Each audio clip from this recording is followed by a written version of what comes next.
আসসালামু আলাইকুম। কি আসসালামু আলাইকুম? আপনাদের কি কোনো ন্যূনতম জ্ঞান নেই? সময় নেই, অসময় নেই, এসে বিরক্ত করতেছেন।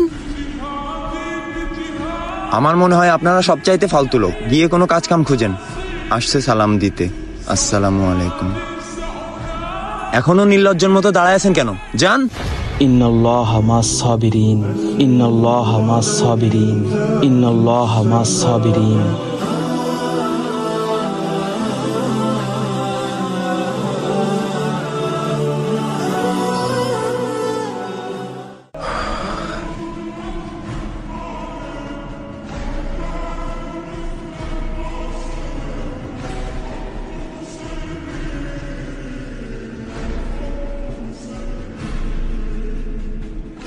আমি শেখ হুজুর, আপনি ওনার জবাব কেন দিলেন না?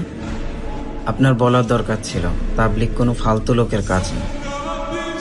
সারা দেশে আপনার 10টা রেস্টুরেন্ট আছে, 20 বিঘা জমির উপরে আপনার একটা ফ্যাক্টরি আছে, এছাড়াও আপনার প্রপার বিজনেস আছে।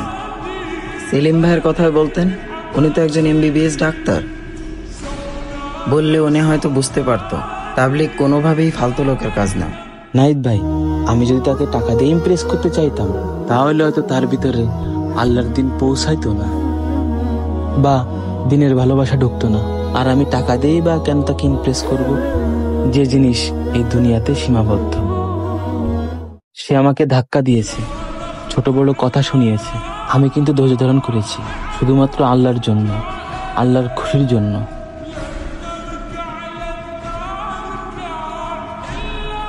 হয়তো আমাদের ধৈর্য ধারণ করার ওসিলায় আল্লাহ পাক তাকে মসজিদে নিয়ে আসতে পারেন। আপনি ঠিকই বলেছেন আমির সাহেব। আমির সাহেব, আপনার ধৈর্য আমাকে বাধ্য করেছে মসজিদে আসার জন্য।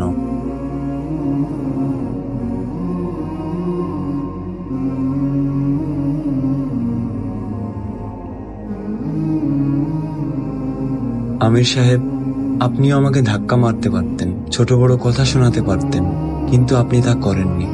আপনি ধৈর্য ধরেছেন। আপনি আসলে একজন মহান ব্যক্তি। বিশ্বাস করেন আমির সাহেব, আমি খুব পেরেশানির ভিতরে পড়ে গিয়েছিলাম। কি আসসালামু আলাইকুম? আপনাদের কি কোনো ন্যূনতম জ্ঞান নেই? আমার মনে হয় আপনারা সবচাইতে ফালতু লোক। গিয়ে কোনো কাজ কাম খুঁজেন। আসছে সালাম দিতে। এখনো নির্লজ্জের মতো দাঁড়ায় আছেন কেন? যান।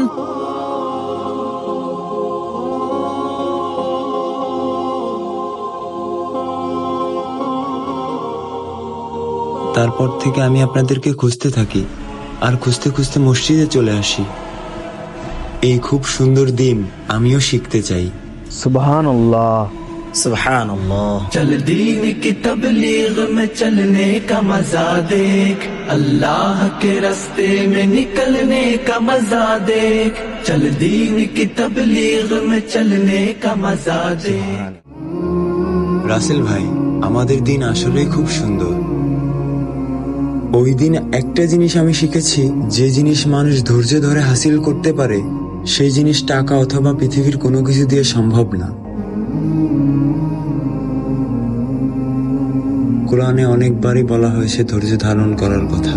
তাই কেউ যদি আপনাকে অপমান করে, ধৈর্য ধরুন। কেউ যদি আপনার গায়ে হাত তুলে, ধৈর্য ধরুন।